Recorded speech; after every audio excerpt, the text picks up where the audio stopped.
જેટલી ટીવી ચેનલમાં મેં ખુલાસો આ બાબતનો કર્યો છે એમાં એક લીટી નથી બોલ્યો કે તમે અમારા શેઠના અપરાધો માફ કરો.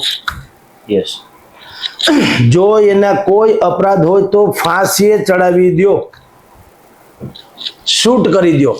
માલિક હોય તો ક્યાં જુઓ, મારા તમામ ચાહકો હોય કે દર્શકો કહું, મારો માલિક એક જ છે, સબકા માલિક એક, એના જેવું.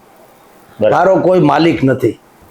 આ બધી લૌકિક વ્યવસ્થા છે કે જેને ઓનર કે છે, બાકી ઉપરવાળા સિવાય કોઈ માલિક છે નહીં. નંબર 1.